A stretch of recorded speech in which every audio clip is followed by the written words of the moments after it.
Hello and welcome to the latest edition of Rusted Junk, where we are looking at the 1985 film Summer Rental, starring John Candy, Richard Crenna, Richthorne, and loads of other people.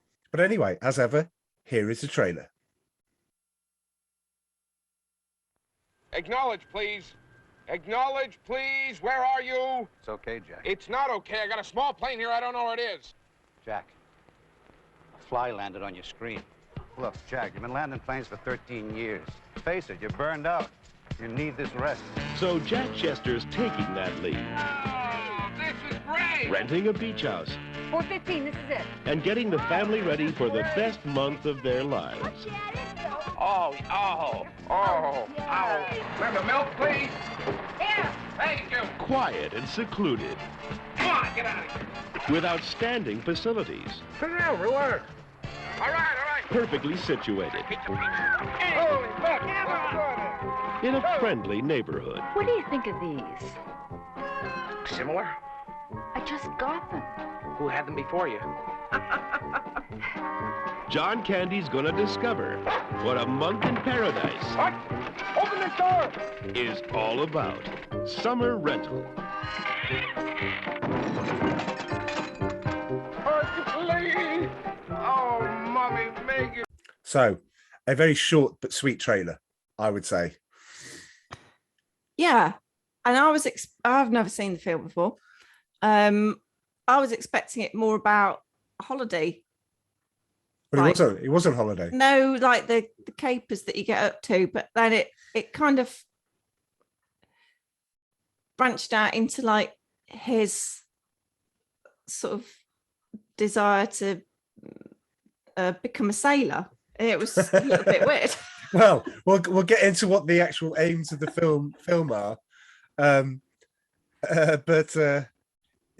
one thing I forgot to look up, which I'm doing right now, is very quickly what the Rotten Tomato score was, because I've got a confession to make. In fact, I'll make the confession. Oh, you're going in and out. I know. I don't know why. Oh, I'm glitching. stop smiling. Oh.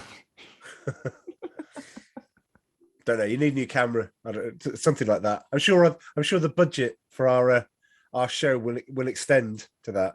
We don't get any income, so we're in deficit already. We are, but hopefully the people that we bring sunlight into their lives is payment enough. Do you not think? Oh, right, okay. Well, I hope so. I hope people contact us more. We'd like to. We get all these listens, and we can see where they're all coming from. But we'd love you to just drop us a line. The best one is Messenger. Facebook Messenger would be perfect. We love talking to you on Facebook Messenger. And listener number 17 does occasionally when he feels like it. It's great, and it's lovely to hear from him. And it'd be lovely to hear from all of you. I wouldn't bother with Twitter because we just don't use it as much. But yeah, we might be ramping up the Instagram. But go to Facebook. Send us a message on Facebook, and we'd love that. Before I get to the confession, let's get to the score. So, what score would you give it? Wow, we watched it with Amy, didn't we? We did. And unfortunately, because of the glitching that's going on, we tested it out, and like we both couldn't sit here without like completely glitchy. So she gave us the score. Yeah, she did. She scored it 7.5. Although her comments were, I couldn't really get to grips with the storyline. there's not really much. It's quite a high score if you can't get to grips with that. Absolutely, yeah. So my score then. Okay. I was equally a little baffled by where the film was going. Okay. So I gave it a 6.5. But I actually love John Candy, and I think he's perfect for the film. He really is. Again, you couldn't imagine anybody else. Now that you've seen this, I think anyone else in the role, as the role that he had, they wouldn't have made it work. No, because sometimes when they would start talking about Saturday Night Live and comedy shows, of which John Candy came from one, I think it was called Second City.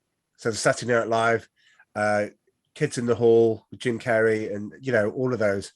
I think if you took him out and put Chevy Chase in, it doesn't work. No. I am a fan of Chevy Chase. I know that a lot of people out there that aren't. A lot of people don't like Chevy Chase for a wide variety of reasons. But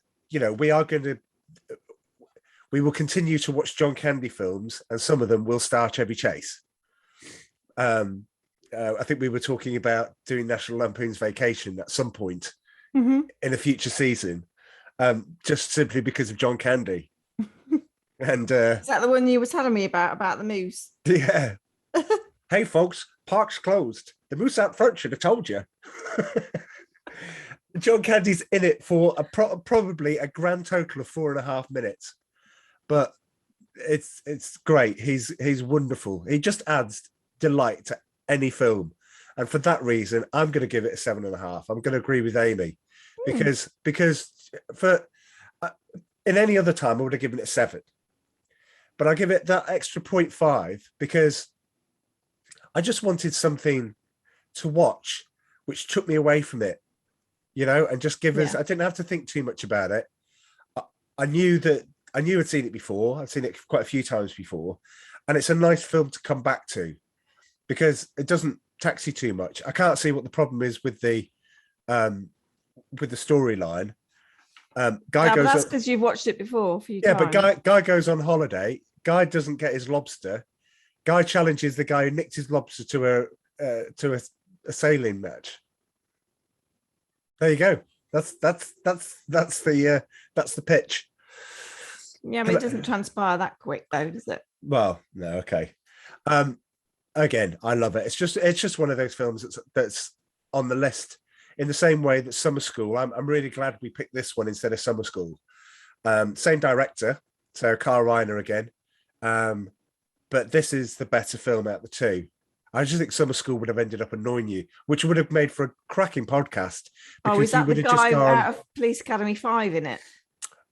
No, that's the guy out of Moonlighting. The Mark Harmon, the guy that ruined Moonlighting. I shall never forgive him for. But yeah, the one where he's the teacher. He has to teach Summer School with all the defunct kids. Oh, yeah. And you saw the trailer for that, and you went. And I have to say, it really does have its moments. I think it was a really good shout to put in there, simply because Kirstie. There's a couple of lines by Kirstie Alley that you'll never ever forget. But yeah, well maybe when we do season 14, the films that we still got on the list that we planned in season 1, I don't know. Black Rain. Black Rain. We'll get to Black Rain. We do have to do another film in between this one and Beetlejuice, which we're doing as the season end for Halloween. So I was thinking, yeah, risky business, but yeah, we can do. What about we do Black Rain? Because it comes under. Although it fits quite nicely into next season as well, though. Okay, maybe we'll have to think about another film. We'll think of something. It'll be fine. Do you want my confession? Do you want the confession? Right. When I was setting the film up to watch, because we were watching it on Plex,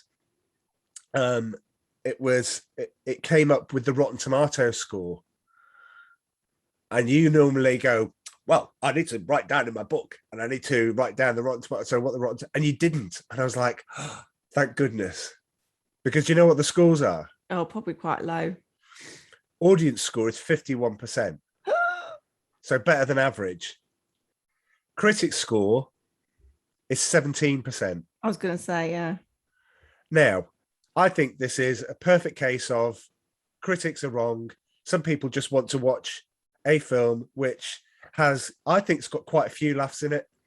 And again, it's just got John Candy in it. I mean, when we get to roll call, which we will very soon, there's films that I can rattle off that I remember seeing, and you go, don't know about that. But if it was a grey day, there are going to be some winter is coming. Then if I just said to you, do you know what? It's a bit dreary. It's a Sunday afternoon. Should we stick on Who's Harry Crumb? Who? With John Candy.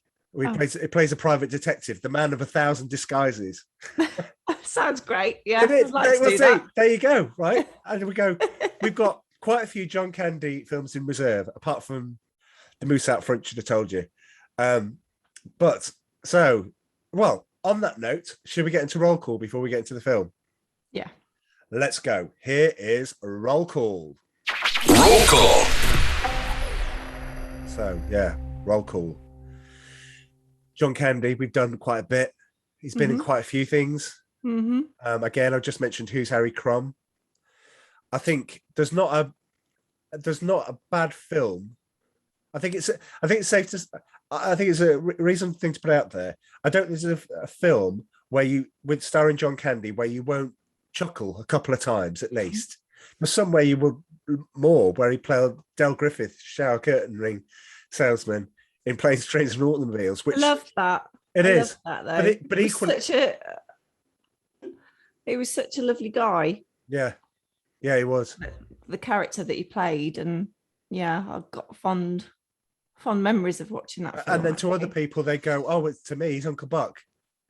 Yeah, you know? And you like, absolutely, two great standout performances. But this is one of those lesser ones, you know, the ones where he's just carrying the film. But the parallels to The Great Outdoors, which do you prefer out of these two? Those two, these two, those two.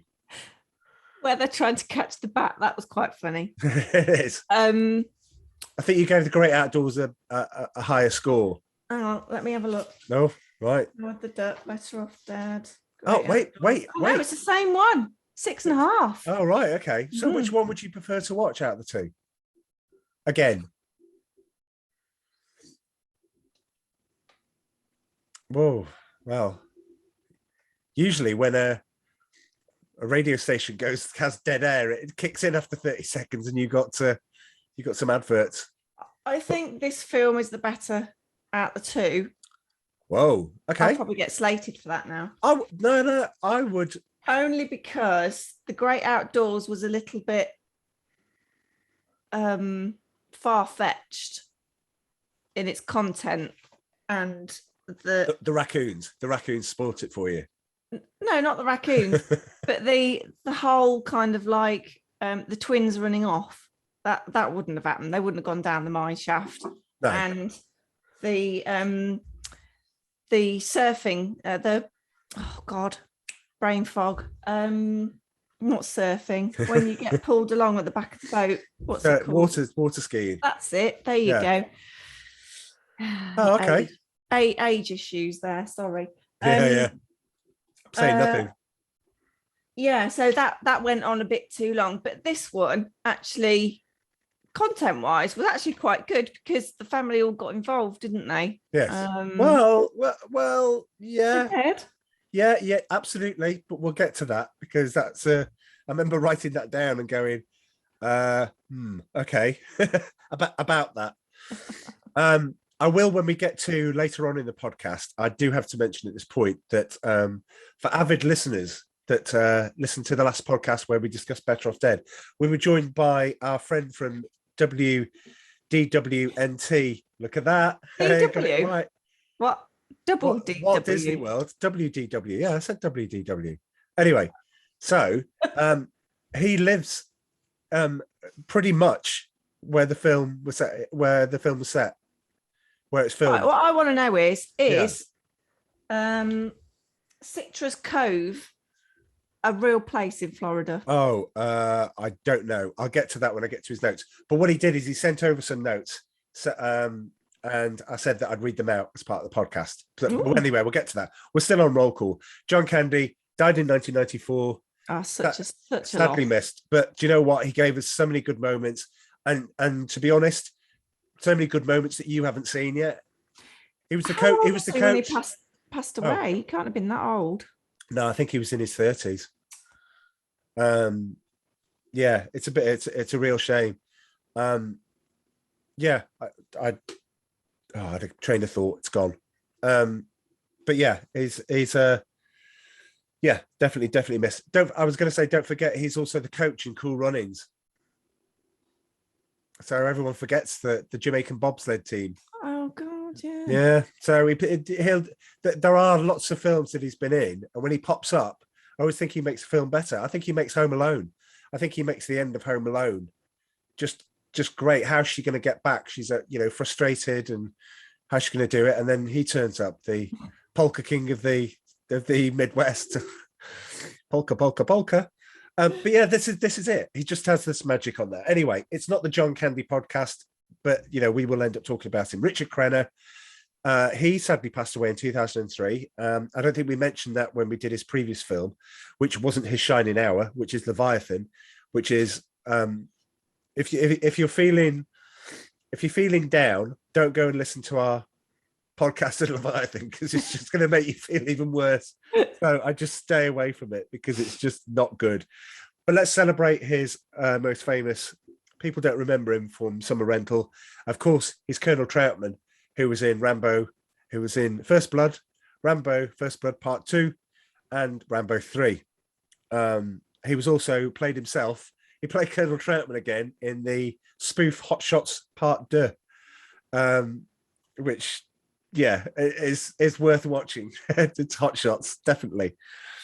On to Richthorne. Richthorne just recently died. He played Scully. Pirate. Yeah, the pirate. He died in 2019. I mean, to me, there's a lot of when we say stuff that people have been into, and you go, oh yeah, I remember him from that, or remember him. To me, there was a show that I religiously watched called the Larry Sanders Show, and it was marvelous. And he played Arthur. He played the manager of the station. He's just brilliant, and I'll always remember him from that. He was in Airplane 2. He played the boss in Men in Black, and Men in Black 2 as well, but not Men in Black 3. But I stopped watching after 2. I'm told they made another one starring Thor, and I'm like, Thor and Valkyrie play from the Avengers, and I'm like, yeah, okay, let's move on. I've got other things to do. This paint in the wall needs watching. I need to watch it. It's dried. Karen Austin, his wife, in this, she was in Jagged Edge. If I say to you Jagged Edge, would you know what that is? No. Massive film, and I mean massive film that wasn't big, but it starred Glenn Close and Jeff Bridges, and she's trying to get him off a murder charge. And Karen Austin, I remember being in the film. She also starred in one of my favorite TV series of the 90s, which is Murder One. So it's worth checking out. Richard Hurd, Angus, the Scottish guy. And for those that aren't watching, I did put that in inverted commas. We'll get to his character when we talk about it. Richard Hurd, he was the captain in TJ Hooker, instantly recognizable. He died last year, sadly. He also played the leader in the TV series V, which was a Hunter family. Watched that plenty of times as a family. Oh, the 70s version. The 80s version. Or 80s, yeah, not the most recent one. No, that was pants. It was rubbish. And there's a reason why it didn't carry on. He was also in Sequest DSV, which was great. If I say that to you. Oh, God, yeah, that used to be on a Saturday afternoon, didn't it? Yeah. On starring Roy Scheider from Jaws. So that's why. Yeah. That's why I was interested. But yeah, pretty rubbish. Well, it wasn't. It was. Well, it still lasted quite a few seasons. So lasted more seasons than the remake of V. But anyway, the little kid. Right. Okay. Did the son. Okay. Joey Lawrence. That name ring a bell? No. Had a hit with Nothing My Love Can't Do For You, Baby. No. He was in Blossom. No. All these things you just all pop culture references, none of them hitting the dartboard. No, okay. Well then this one definitely won't. And he was also in Melissa and Joey, which I kind of liked. Who? With Melissa Joan Hart, Melissa and Joey. No, don't know that either. Sorry. Oh, right, okay. Right, the daughter, Kerry Green. Which one? The older one? The young older one. She wasn't in anything much after this, but within the space of a couple of years, she was in this and the Goonies. So if somebody looked at that and goes, oh look, it's Kerry Green from the Goonies. Lois Hamilton will mean nothing to you, but she was the woman that wanted everyone to check out her Oh, her breasts. boobs. Yeah. Boobs. I don't know, because I have to click a profanity thing when I submit the podcast, and I'm like going, well, I suppose we could say tits, really, because we might be referring to birds, unless anybody goes in. But anyway, the woman that wanted everyone to check him out, she starred in another film with John Candy, which we've covered on the podcast. And I know it's a long shot if you get this one right, because I'll add in now. I know this is doing it a bit out of order, but John Larroquette, the guy in the movie who paid for the tickets, Yeah. right? John Candy, John Larroquette, and Lois Hamilton were all in a film together in a And we've 1980 seen it. and a 1981 film. Yes. Does it help that that John Larroquette played Captain Stillman and John Candy played one of the recruits? It's not taps, is it? It's not taps, but it is another one word. It's stripes. Stripes. Right. Ah, So that was what I was thinking, but I got the title mixed up. now we are going to discuss this, but I tell you what, John Larroquette is woefully and criminally underused in this film, because John Larroquette is supremely funny. I just love the guy. When he's in Stripes, Lois, the Lois Hamilton is the girl that he brings to see the prototype, the X50, the XR20. You know, so he brings her there, and she's all got like a fur on and stuff like this. And he goes, Oh, is "It's all this right. when they All right, go to the hotel or something? That No. one? He's taken her to see this top secret thing on the military base. Oh, And he's the one where she's going, oh, I can't wait to see it, but when are we going back to your place? And he obviously wants to say, oh, look, I'm the captain, I can show you this experimental thing. The truck's disappeared, and John Larroquette is, what? Where the F's my truck? And he's just like, I love him. So you have that little parallel with the three of them in Stripes. And then the last one is, well, with a name like this, Carmine Caridi. who's that? Ed, the breast woman's husband. All right, yeah. We're an open church here, so yes, it's one of those. He was Carmine. He played Carmine Rosato in Godfather Part 2. With a name like that, it's got to be in there. But there is a crossover.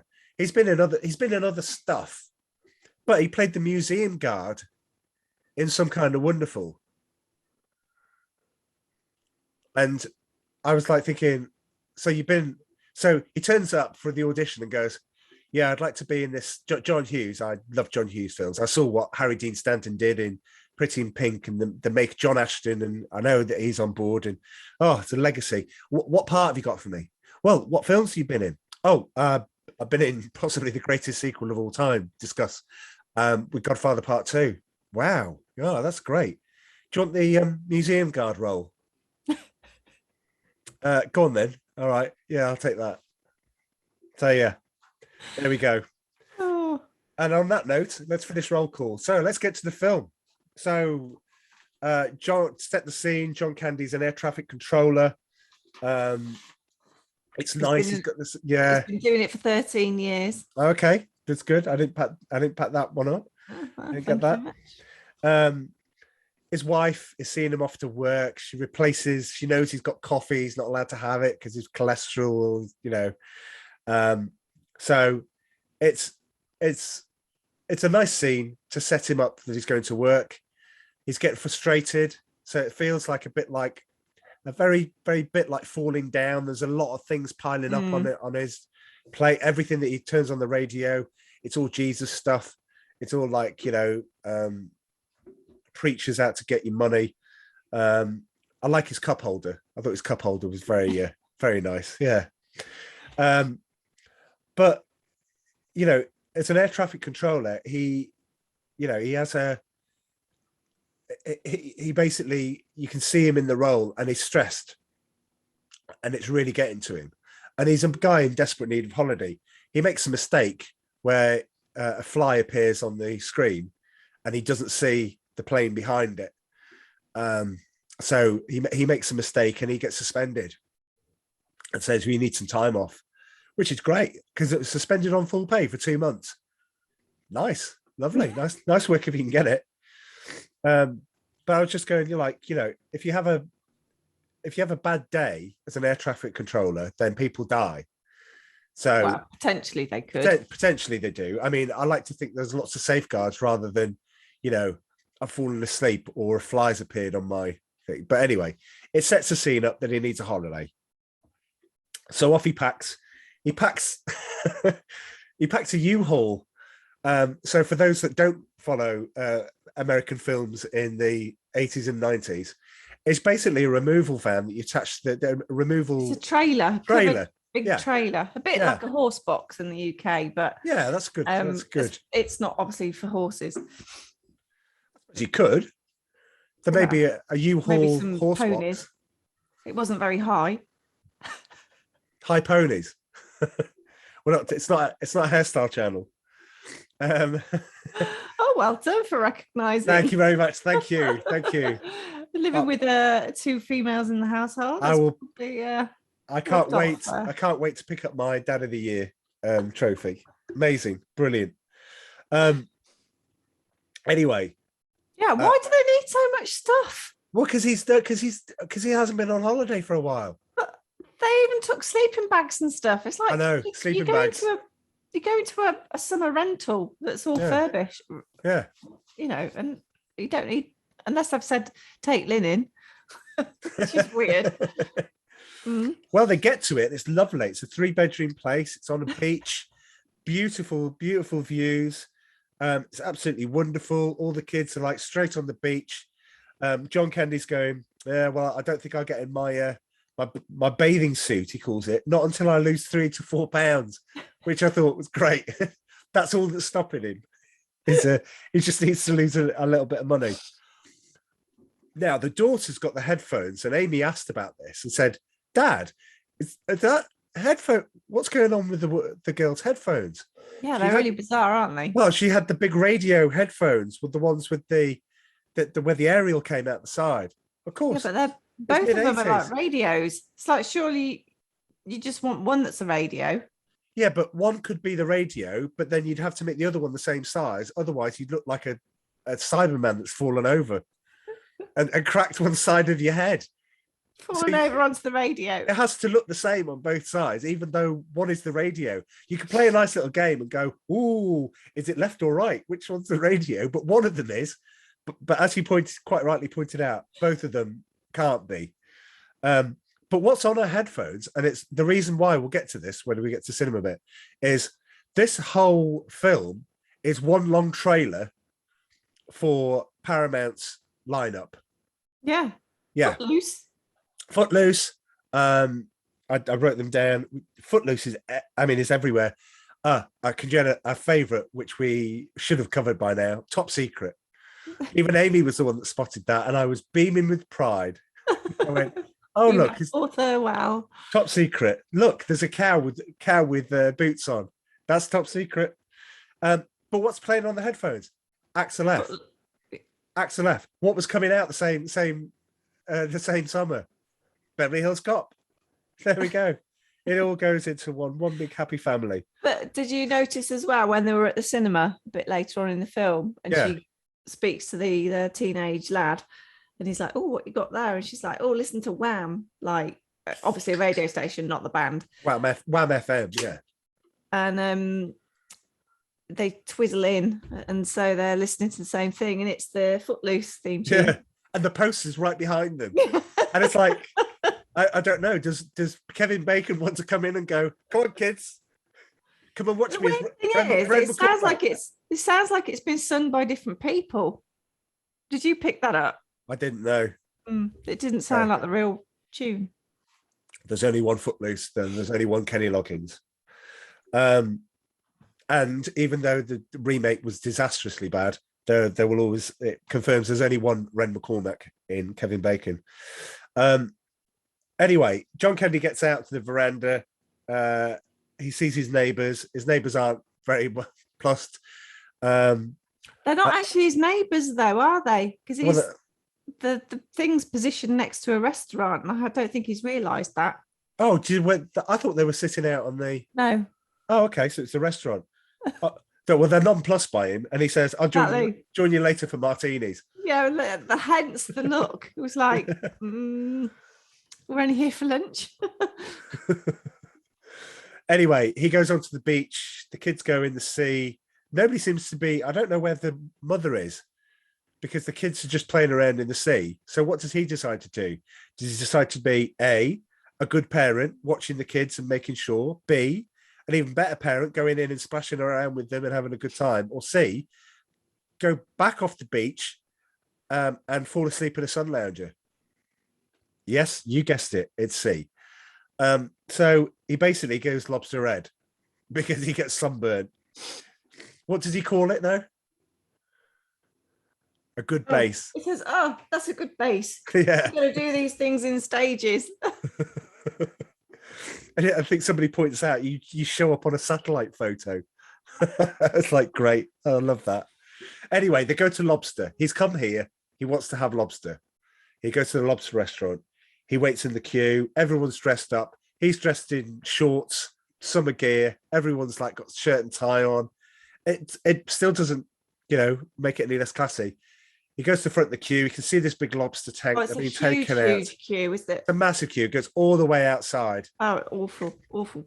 We find out that just later on, he's been waiting in the queue for 2 hours. So he gets to the front of the queue, and there are 5 lobsters left.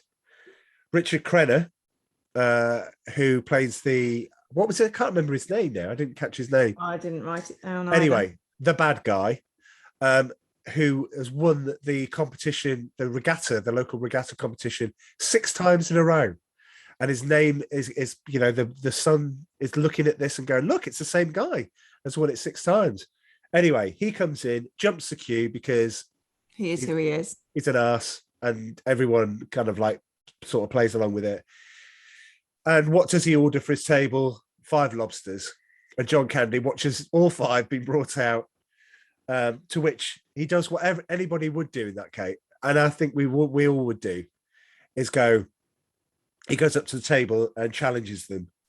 And basically, Richard Crenna says, "Oh God, I hate you summer renters that come up here and spoil things." And he feels it's like his island. It feels it's like everyone just like kisses his ass everywhere he goes, and he never gets challenged. He's very smarmy, because when he's sat at the table, he's going, "You know what? I won't take no for an answer. I'll just make sure. Yeah, you guessed it. You're paying." Ha ha ha ha. Thinks he's hilarious. He's not. He's not. He's an ass. So it sets it up nicely, because obviously he's going to play the bad guy throughout the whole thing. So they need somewhere to go because they're hungry, and they're waiting 2 hours and there's no lobster. So they go to the Barnacle, where they meet. It almost feels like it. I don't know if anyone's seen the SpongeBob movie, where they end up and there's the pirate. Is it played by Antonio Banderas? Yes, that's right. Yeah. Yeah. See, I remembered something from film. Woo! Wow.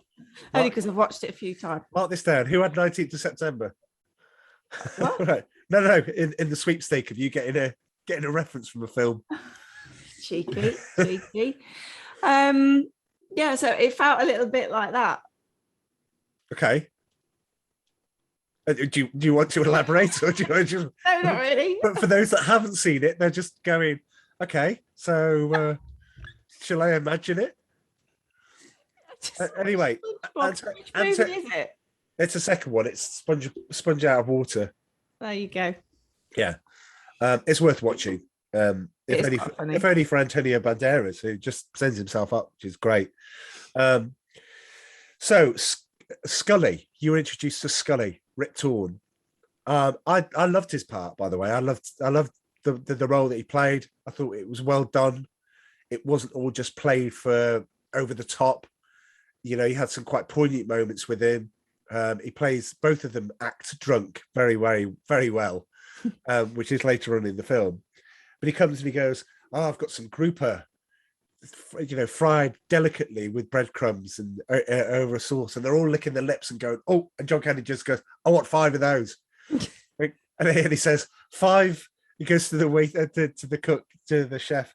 5. Who's in the boat? Who's in the boat? Yeah. Scully's catch of the day. 5 Scully's catch of the day. Cut to the freezer. They get out the fish fingers, the frozen fish fingers. And you're like, do you know what? If I've been waiting 2 hours in a queue, Anything could do. fish finger sandwich or fish fingers and chips sounds wonderful to me.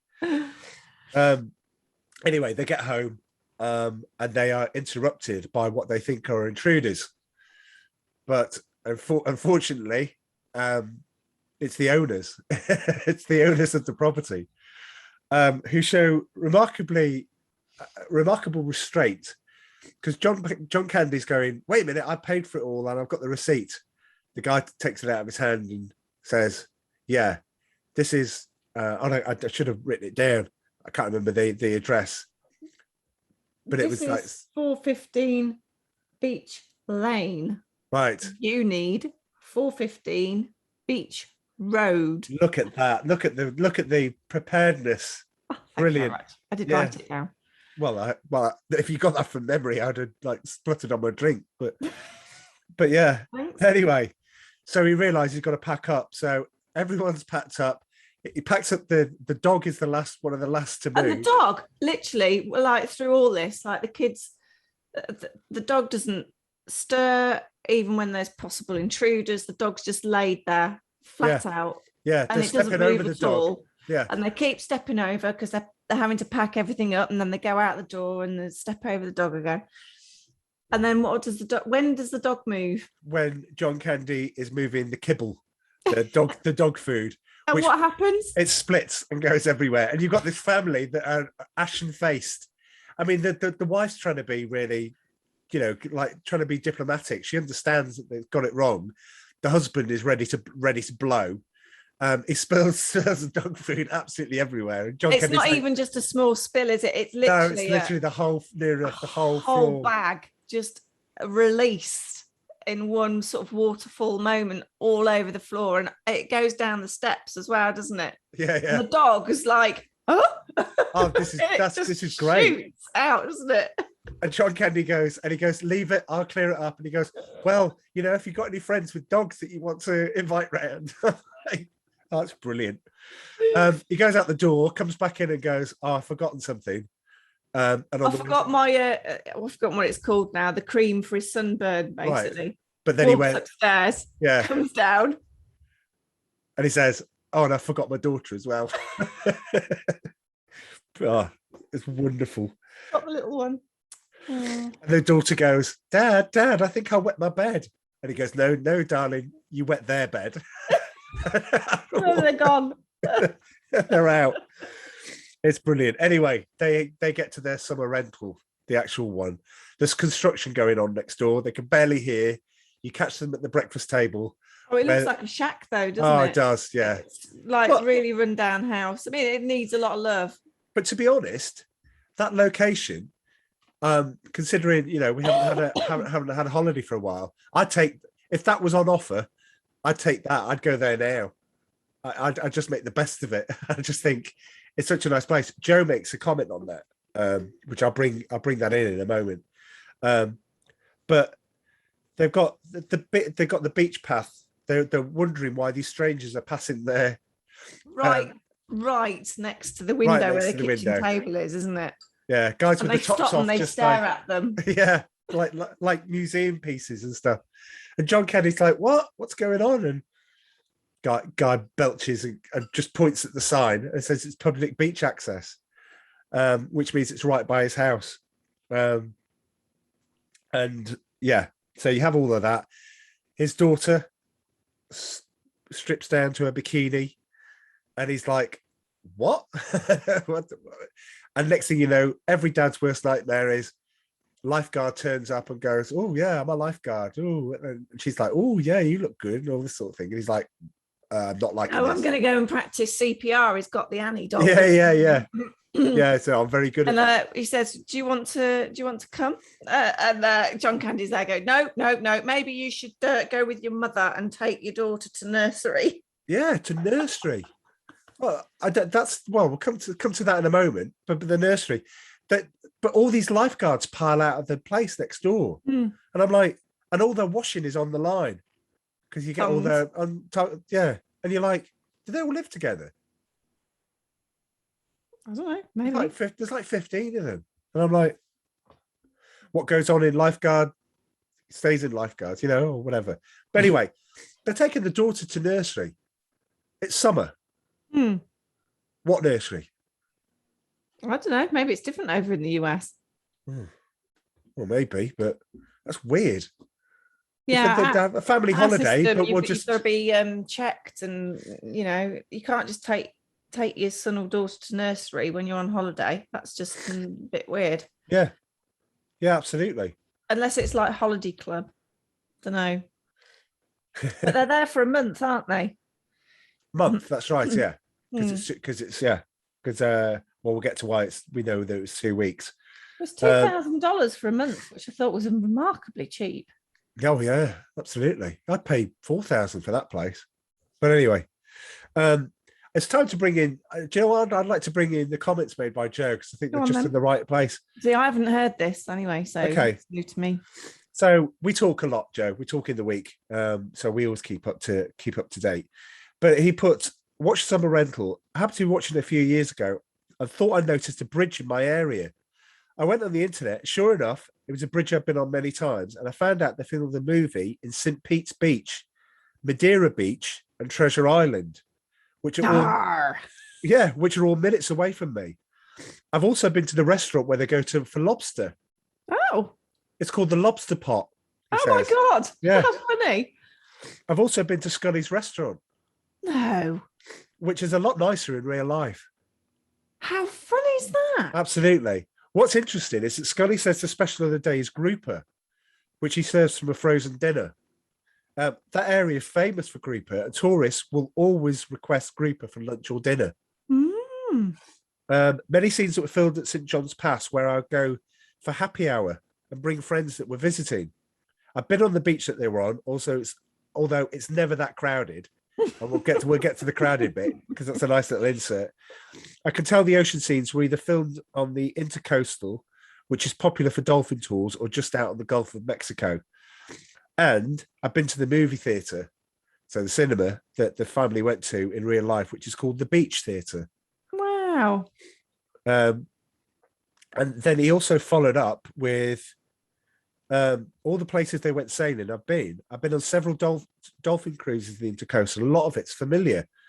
The trees that are growing out of the water are called mangroves. There are tons of dolphin in the Intercoastal. What gets me is he complains about the place he's staying in. It's not as nice as the original, but it's a pretty nice place. It's on 2 floors and right on the beach.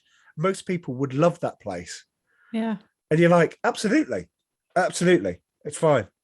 Definitely. So, yeah. So, Joe, and that's how we started talking about in the early days. I was like, I think I mentioned like summer school and then summer rental. And he went, summer rental. He said, that's film. And I was just like, bing, right. We need to talk about that. He didn't tell me that there was a real life Scully's. He told me about the Lobster Pot, but I didn't know there's a real life Scully's. So there you go. So speaking of the packed beach, which isn't packed, according to Joe, I think they milk a very good gag far too much, and that is him carrying his daughter and all the stuff that they need, trying to find the family that are already on the beach, and the water cooler's broken, so it's spilling ice cold water out everywhere, which is funny, but it goes on far too long, and you're like, did you think? I thought it was actually perfect. I was like, okay, 15, 20 seconds. That's fine. No, you want to go on for another 10 or 15. That's fine. And then when he steps on the sun cream. And then that's funny. That's funny. That's really good. He decides, though, he leaves there and he decides, I want to take my son sailing. And they go off sailing. And he's not great at sailing. And he ends up taking the boat out because he tries to rent a boat and they said there's no boats available for the summer. So he goes back to Scully because of the regatta. So he goes back to Scully and And Scully goes, you can have one of these. You can rent one of these. And there's a nice little friendship forming there. And he goes, oh, I'll give you a free lesson. He goes, no, I'm fine. I know how to do it. He ends up crashing into Richard Crenna's boat, the bad guy's boat. Doesn't help, but he ends up hurting his leg. So he ends up like putting, so you never find out what. No. But yeah, it's now in a cast. You then got the family that are going off to the cinema, leaving him on his own. Yeah. And he's The trying dog. to watch. Yeah, he's trying to watch the golf, and there's no reception, and it's raining outside. So it's Florida rain. So the dog barks to get in, and then says, "I've left my bone outside." Kind of thing. The dog's barking. So he goes, "Well, you go and get it." And the dog's barking at him. So he goes out, gets the bone. Dog goes up on the door, locks him out, sits in his chair, Eats his popcorn. And the golf is on the TV, and it's a perfect picture. I just thought I love that. Now, here's one of the problems that I got with the film. I think you've got a point when you go, what is the purpose of this film? As in, what is it? And I think it's at this point that it starts to go. If you take a different path, it's like almost like a comedy collection of like what can go wrong on a holiday. Yes. Do you know what I mean? But why didn't they take him to the cinema? Why doesn't he go with him to the cinema? He's just got his leg in He has plaster. to keep his leg outstretched. That's fine. He can go and sit in the front row. You know, I mean, I don't understand why his family is so eager to go. Oh, it's fine. You just stay there and you know, help yourself. You know, just look after yourself. But this isn't the first time it happens. He basically has a different holiday. Yeah. At this point, he has his own holiday. So for somebody that wanted to go out, if we've established that he's a family man, he's established he wants the best. His wife loves him. His kids, you know, his son dotes upon him, and all this sort of stuff. And the daughter, sort of at this point, it gets a bit more clearer towards the end of the film. So he goes on holiday and has a different holiday to them.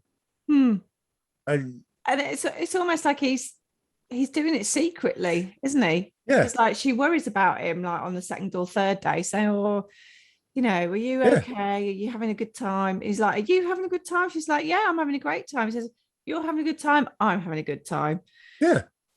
So it's almost like, well, why do you need to keep that a secret? Is it because he just keeps going off down the bar and getting drunk, or what? But she knows because he comes in and then is drunk and then has a real bad hangover the next day.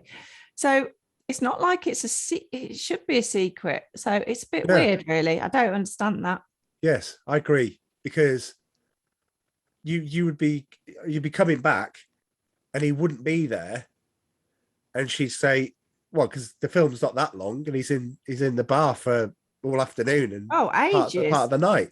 So she's not even going, wait a minute, has he fallen somewhere, or you know, is his leg calling him? No, he's just getting drunk, and it's very, very odd. And at this point you've got, and I don't know how you feel about the gag, but that's where you get the neighbor who comes along for fresh lemonade and says, she says, I've got fresh lemonade. He goes over for lemonade. He's talking to her and she's going, oh, you sound like a, you know, if you're an air traffic controller, you must have good vision. And she's like, okay, what do you think of these? So she takes a bikini top off. And he's like all coy and going, like trying to look at them, going, oh yeah, they're fine, all this sort of thing. And she goes, oh, well, you know, my husband, I don't know about it. I've just had them done, and you know, and all this sort of thing. And then the husband comes in and goes, yeah, she's always asking strangers about whether or not. And the husband goes, well, feel and see. And I'm like, now, the woman in question, she played that's supposed to be the bimbo, if you can say that anymore, in Stripes. She played this role, and she also used her extremely ample appendages in the Cannonball Run. And you're like, so that was it. She's typecast just for doing this. Mm. But this is a running gag. So Scully It gets is. it. Scully Keep the gets film, affected yeah. by it, yeah, and it just keeps coming up. And you just Even like, the judges at the regatta. yeah. So the judge is liking it. But meanwhile, while this is going on, woman knocks on the door. John Candy's just left everything open because he's next door. The woman knocks on the door. Excuse me, my daughter needs to use the toilet, stuff like this. But anyway, she goes in. Guy turns up and goes, "Yeah, can I get some water?" Next thing you know, everything's taken over. He comes back from being all coy about what's happened next door to find all these strangers in. There's one guy making an omelette. The place is packed with it. People on the phone, Yeah, people on the phone. in the bed, yeah, watching telly with the dog. yeah. So the dog's in there. He clears everyone out. He smashes the at the table. Everybody out. And they all go, and then he goes to Scully's to get drunk. But leaves it open again. And leaves Doesn't it lock open. it. This Yeah. is just mental, isn't it? It's bizarre. It's very bizarre. So they get drunk. I love the dart scene where they're doing that. Nothing's hit the board. One's hit the ceiling fan. One's hit Scully. But it's behind you. Yeah. Once, yeah, exactly. For And those Scully- that are not watching, by the way, he's got a picture of the film behind him. That's in it, the and backdrop. that's where they're drunk. So yeah, that's Yeah. the scene. Quite convincing as well. Really, I kind of like that. But Sully is determined and said, the mark of a man, you need to know how to sail. So I'm going to teach you. Well, it's not that, is it? It's like They go out on the boat drunk. No, before that, the pivotal moment really is John Candy saying, do you find that sometimes you feel that the prime of your life you've passed, and that was like back when you were like 18, Right. and Yes. he says yes. Yeah. So they've got a kindred spirit. Yeah, and I think this is a really good relationship between the two of them, because they go out on the boat and he says, "How long are we staying out for?" And it's dark. Right? And he goes, "Oh, we're staying out until you become a sailor." And I love the bit where he goes and he starts singing, and Scully starts singing him a sea shanty. It starts, "Love." He goes, "Love, excited and new. Come aboard. We're expecting you." And it's like it's the theme to the Love Boat. Because he said it's the sea shanty that my mum taught me. Mum taught you. And I was like, the Love Boat? Wait a minute. This is 1985. The Love Boat was, I think, 74 to 82. So I'm like, well, how old's your mum? But anyway, that's just semantics. So he wakes up the next morning, he's got a hangover. Again, his family give him no hassle. Disappear. Well, right, we're going off for the day. Not, where the heck have you been? Nothing like that. So the family go off. Again, they're having two different holidays. He goes for a sailing lesson. He learns about shouting Jai Po before they change the sail. And he learns all this sort of thing. If you were the wife, would you not be very seriously thinking that he's having an affair? I'd be thinking he's not having an affair. What's he hiding? He's going down the bar a lot and coming home drunk a lot, and but then he doesn't. The next being 2 a bit- days he doesn't, because he's being a learning bit- to sail. Yeah, but he's being a bit secretive. Yeah, absolutely. Anyway, so this is going on. We get the sailing montage, and he's learning how to sail and all these terms. The owner that he's been trying to get in touch with, we find out the owner was in an intensive, when he first gets into the replacement place. He says, "Oh, I've been trying to get hold of the owner, and he's in intensive care." Well, the owner dies. And I don't know why I found that funny then. I know. But you start to see, so the intermediary, like the travel agent or whatever, goes, "Oh, I'll introduce you to the new owner," at the funeral home, at the wake, at the actual That was funeral. weird. Very weird. He's got to pay his rental, hasn't he? Yeah. So he's had this check ready, and lo and behold, it's Richard Crenna, who's the new owner. And he's been an arse at the funeral, and he's signing things, and he's putting the lid down on the coffin so that he's got something to sign on. Yeah, all that sort of stuff. John Candy then gives him the check, and he rips it up, and he goes, I wouldn't take this money if I was starving, if my family was starving. You got to be out by Saturday. So Which pretty is much 4 days. 4 days. Which I think is, you're getting a free holiday. You've been there for 2 weeks already. You've got to go out in 4 days. So you've got at least 4 days nice holiday left. Yeah. What's the issue? Go and take your $2,000 and go and Airbnb. I know it wasn't around at that point, but go and see what's around. Yeah. Go and say, I've got $2,000. Hello, anybody? I mean, the woman next door. I mean, Ed and the breast woman. She would be. I'm sure they put them up. You know. I mean, Scully. Go and live with Scully. I'm sure Scully knows people on the island that'll give you somewhere to stay. You know. I mean, just not being inventive enough. Anyway, he's at Scully's. He's getting a bit depressed about the fact that his family are going, oh, I can't believe we've got to leave in 4 days. He goes to Scully's. And he gets the idea that he's going to beat Richard Crenna and take his crown off him on the regatta, and he's going to win it. And this changes the film again, back to probably where it always should have been. We have to have the montage of him learning how to sail. But do we, for this to be successful? Because any of those people could sail it, but nobody's been able to take him on. So he goes to see Richard Crenna at his country club, and he makes the bet. He gives him a check for £1,000, $1,000, and says, if you win, you can. Was it you win? You can cash it. Which I thought, well, he doesn't want to cash it. If I win, I get the holiday for free. Yeah, I get the next 2 weeks for free. 2 weeks for free. You're like, okay. So obviously he's now kicking in as the family man that wants to do this for his family.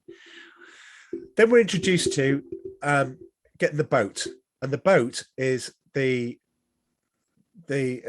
kitchen of the Barnacle.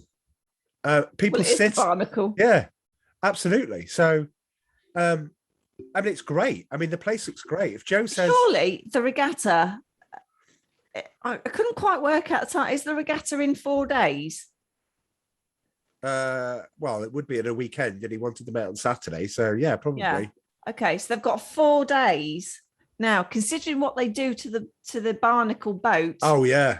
That you'd never do that in 4 days. They had to get it out of the water, shave all the barnacles off, paint it all, paint all the deck. Yeah.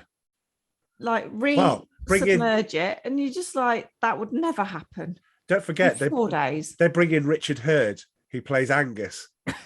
Now, for those people who want a reference of this, if anybody's watching on Amazon Prime, Clarkson's Farm, there's a guy on there called Gerald, and he says stuff. Amazing. He's brilliant. It is. It's well worth watching.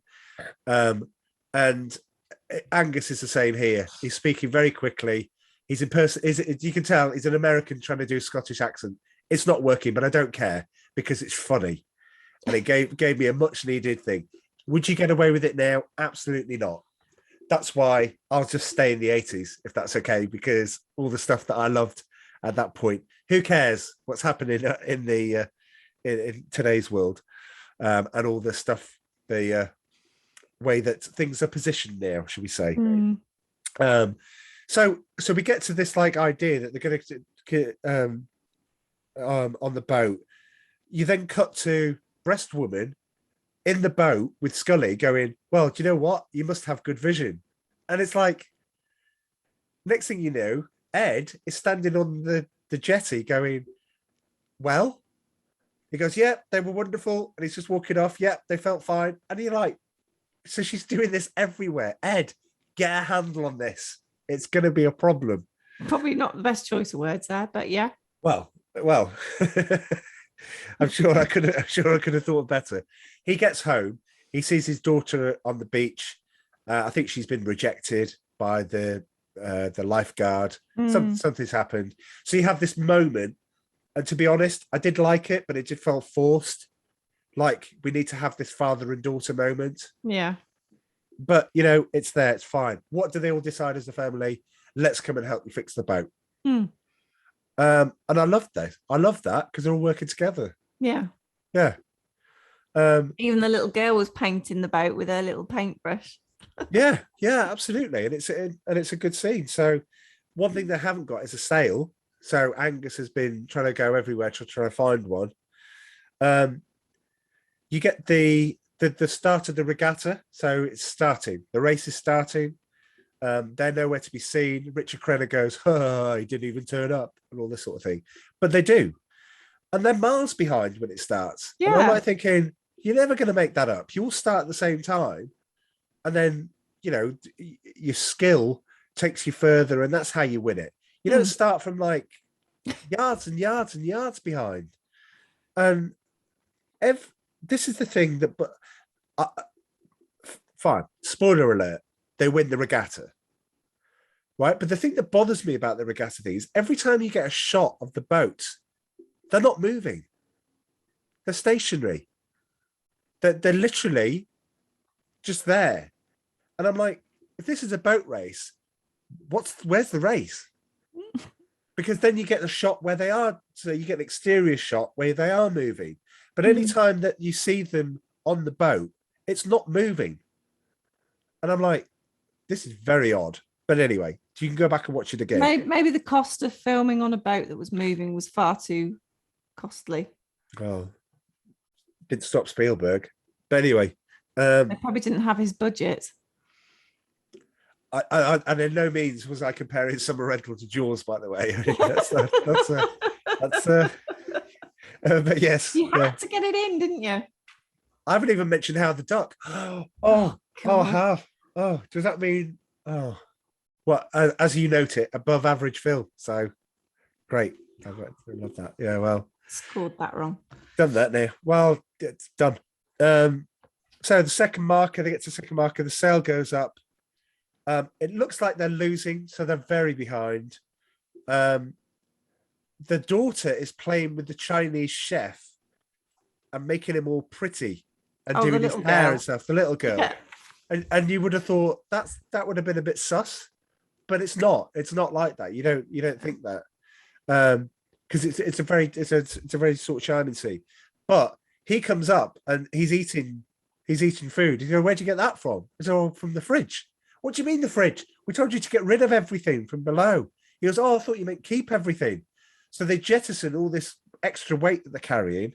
And lo and behold, not, as you pointed out, not very environmentally friendly. No, they put the fridge in the sea. A fridge in the sea and loads of other things.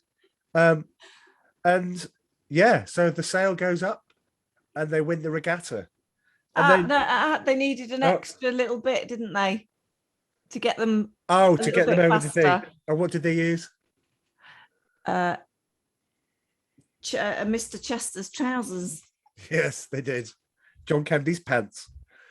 And there's a plane as well that gives them gives them a bit of wind, which is an odd thing because the plane looks like it's crashing. And I'm like, okay, if you're going to win a regatta, are you not going to help the people on the plane? Which they might have serious injuries, but you need to go. I suppose they had to link something to the fact that technically he's an air traffic controller and he could read what was happening to the plane. I don't know. Well, that's never mentioned. So they win. Richard Crenna does his best, slapstick, faces and all this sort of stuff. And then boom. That's the end of the film. No congratulatory thing. No celebrations. Yeah, nothing. No dancing like in the great outdoors. It's like they ran out of money. Bam, boom. Boom. Finish it. Roll the credits. And the credits is just photos. Yeah, it's not even like what could have happened after the win, which I was expecting it to do, but it didn't. It's just literally photos from the movie that you see. That she's taken. The wife's taken. And I'm like thinking, you could have just done the scrolling thing and shown us, like Ferris Bueller, Ed Rooney, walking home and getting on the school bus. That's timed perfectly. But anyway, they didn't do that. Anyway, time marches on. And as much as we, love that Summer Rental, but now we need to get to trivia time. Can we get to trivia time? Yeah. Let's do trivia time. Trivia time. Okay, so Summer Rental, 1985, was one of 3 John Candy films during the summer of 1985. You were spoiled for 3 films Wow. that you could have gone and seen him in. Well, I Volunteers. probably couldn't because I was only 11. Well, I went to see one of them when I was 13. I didn't see Summer Rental at the cinema. I don't think it came out at the cinema. I think it's just one of those like straight to video. Volunteers, where he reunited with Tom Hanks, who we'd made Splash with the year before. Volunteers is a okay film, but it really is a rainy day Sunday, and it really has to be hammering down to watch it. I'd say watching Splash with Amy, I think is a good shout, because Joe keeps saying you need to watch Splash. I'm sure Amy would love it. And Brewster's Millions, where he plays Spike in Brewster's Millions, where Richard Pryor has to spend $30 million in 30 days and have nothing to show for it, no assets or anything, in order to win the real inheritance of 300 million. I love Brewster's Millions, and Richard Pryor and John Candy together are just perfect. You got all this to come, sweetheart. So,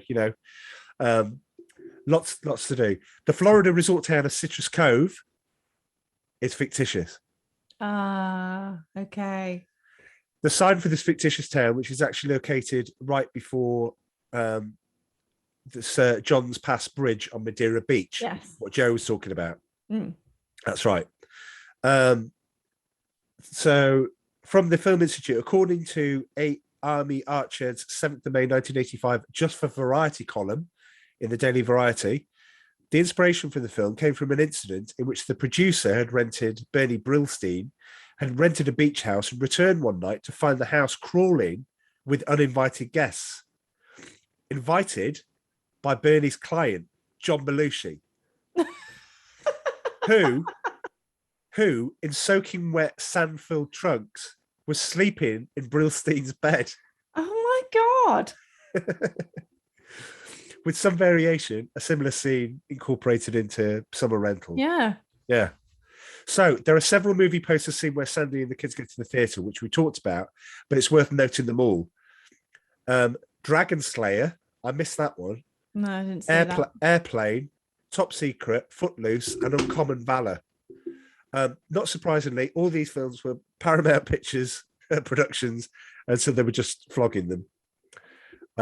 The movie in the USA was originally classified with a PG-13 rating. That's probably because of boobs. Well, but after cuts done during further editing, so it's reclassified to PG. So yeah. Just a few more. The film was shot in March 1985, with filming wrapping around April. So quick. And quickly going into post-production, with Paramount releasing the film in August. Wow. Right. This would be the first with such a quick turnaround schedule to be released that year, with the surprise hit Commando being the other, which was released by Fox in October after a quick shooting schedule. Oh. So they were all just racing to get it because, I'm sure there's people going to the cinema. I think the golden age is around the sort of 1984 mark, because then you start to get Beverly Hills Cop, you start to get The Goonies, Back to the Future. So you just want to capitalize as much as you can because people are going to the cinema. E.T.? 82. Hmm. So see, yeah, I think that drew a lot of people to the cinema, didn't it? E.T. Yeah, absolutely. The radio announces the temperature. This is one for you, Joe. The radio announces the temperature is at 105 degrees Fahrenheit, climbing to 110. This is a record high for this day, says the announcer. Temperatures in Florida never get that hot, other than feels like temperature, due to a combination of humidity, sea breezes, and almost daily afternoon thunderstorms. Which, having been to Florida, I can tell you can time your watch by it. It's about 2:00, and the heavens open for about 25 minutes, and then everything goes back to the way it was. It feels like that scene in Back to the Future 2 where they get in and it's raining, and he goes, "No, if you wait," and then the clouds part and it's all sunny. He goes, "Yep, the weather people, they're always right on the ticker." You're like, anyway. The third filming lasted 7 weeks. The third and final sailboat that Scully used to teach Chester how to sail was a 28-footer named the Genie 2. So it's still owned by Genie and Jerry Carlson. So I should have. Well, that's not even interesting. So there you go. I just left that. I didn't leave that one in. And lastly, in the film, John Candy's character is Jack Chester. Mhm. In The Great Outdoors, he played Chet Ripley. And in one scene, Dan Aykroyd calls him Chester, to which he angrily replies, "Don't call me Chester. Call me that one more time, and you're going to go home with a dent in your forehead." Oh God, I remember that. Yeah, there you go. Yeah. So he calls him Chester. Why do you call him Chester? Well, because of summer rental. There you go. Ah. There you go. Anyway, that's our podcast. You didn't need to split it into two. We would have warned you beforehand. It's certainly not going to be, but whenever we invite special guests on, it always goes. So thank you to all those people that listen to Better Off Dead. And I hope you put it into digestible chunks, and I hope you enjoyed it, because we've got quite a few listens on that one. So, but anyway, so yes, yeah, get in touch. In fact, do you know what? I'm going to set you a challenge. I'm going to set everybody a challenge that's listening to this. You have 10 days from the 19th, which is today. So you have until the 29th of September to contact us on 2021. 2021. Yes. For those listening. Yeah. Those listening in the future. Hope you've got flying cars. You've got until the 29th of September, 2021 to message us. And yes, I am looking at you, Dom. I'm looking at you, Joe. I'm looking at you, listener 17, to put in what films you'd like us to cover, because we've got a gap. And do you know what? Let's throw it what's over the to you. theme, though? What's the theme? It's miscellaneous. It could be anything. Misc. Right, Misc. okay. Anything you want. Have we announced what the next season is? We did it on the last one, but if you want to go ahead, tell Okay, people so what the next season. season is going to be Cops and Robbers. That's the theme. Yep. So it's going to kind of bring things, all different sort of genre of film, be it comedy, be it dark, be it kind of thriller, that kind of thing. So we felt it was kind of a good sort of a theme, because it just opens the possibilities. We get to do Lethal Weapon. Lethal Weapon, and you want 48 hours. And I think you're going to, I don't know, but I think you might be disappointed. Oh. I don't know, because I've watched it, and I even watched the appalling Another 48 Hours. But I think, I'm not sure if that's one of those films whereby... Does Black Rain fit in this genre? It does. So we'll be doing Black Rain next season. Yes. Ah, there we go then. So we do get to do it. Yeah, but we've got What season is it? We've got lots of cops there, by the way, but not a lot of robbers. Oh. Season 5. Is there an equivalent to like any heist sort of films, like Ocean's films? Well, if we will find some. And or maybe our listeners can add in a few cops and robbers. Yeah, what would you like to say? Never mind the September challenge. What would you like for us to see? Cops and Robbers. Yeah. I wish we could have Heat in there. I think I said that last time. I love Heat. Can we not? It's 95. Oh, no. Yeah. Oh well. We could just We'll pretend. just watch that. We could just pretend it was. Yeah. Yeah. Can we? Can we watch that? Yeah. Oh, you sound like a little excited puppy then. Oh, I am. We? I am. Although, can we give a win? We'll never do this. Honestly, we're going in a minute. I know for all those people that are going, God's sake, you said that it wasn't going to be in chunks this time, but we got to make a recommendation. What? And it's not about an 80s thing. Should we recommend White Lotus? Oh, the White Lotus. Netflix. No, it's HBO, so you'll have to find a way to watch it. Oh, right. Okay. Yeah, it was all right. Yeah. The first episode was a bit... It's the most bizarre TV series I've seen since the last season of Twin Peaks. But I don't think anything... It's not Twin Peaks territory. It's not at all, no. But it's bizarre because you really... Some weird and wonderful characters on there. Yes, absolutely. Absolutely. So yes, a recommendation. Maybe we should start doing this and going, do you know what? We have been watching other things apart from John Candy films. But anyway, so there we go. Suggestions on a postcard, not literally. Although Citrus Cove. yeah, for Citrus Head. So this is us from Citrus Cove signing off. Greetings. Greetings and goodbye. Anyway, love you all as ever. Watch on YouTube. If you listen, watch us on YouTube. Give us a bit of a boost on YouTube. I haven't figured out yet how to market it on YouTube. So there are people watching us on YouTube, especially Howard the Duck. See, I told you he was popular. And Prancer. No, Prancer. Yeah, Prancer's the one that's got loads of views, and that's just a static picture with the audio because that was season 1. But mental, isn't it? I know, but there's loads of listens, but nobody comments on it. Maybe Right. they're just starting it, think it's the film, and then it's like, ooh, don't like that, and then they stop. No, because What, they what had to actually watch. counts? What actually counts as a view? That's a good question. I don't know. How much do they have to have watched? Well, a fair bit, I would have thought. Oh, Maybe we need to find out stats. yes. Find out the stats. Anyway, right. On that note, I'm going to go and barbecue for you all. What, for well- all the listeners? No, well, you're quite welcome to. Yeah, help yourself. It might be cold by the time you get here, but Well, I'm going to have a nice chilled glass of wine because it's quite a while since I've had a nice glass of wine. So I'm going to do that. I'm going to have a beer. Prep some salad for Yeah. us. Oh, how lovely. Well, it's ages since I've had a beer, so I might have a beer. Ah! Yes. He was out on the Out the sauce Raz last night. On the Raz, yes. I don't know what time you came home. 12:30. Oh, there we go. I was asleep. Yes, you were Mm. snoring away. No, don't snore. No, Let's no. not go there. Oh, well, she does do something else in her sleep, though. But anyway, that's for another time. Yeah, your arguments with whoever you're arguing with in All your right, dream. all right. We don't. Oh, need to seriously? talk No, about this. I'll tell you next time. No. Anyway, don't. love you all. Love you all. Write in with your suggestions, and I'll tell you. There you go. Right, love you all. I'm going to say cheerio. Doodle pip. Bye.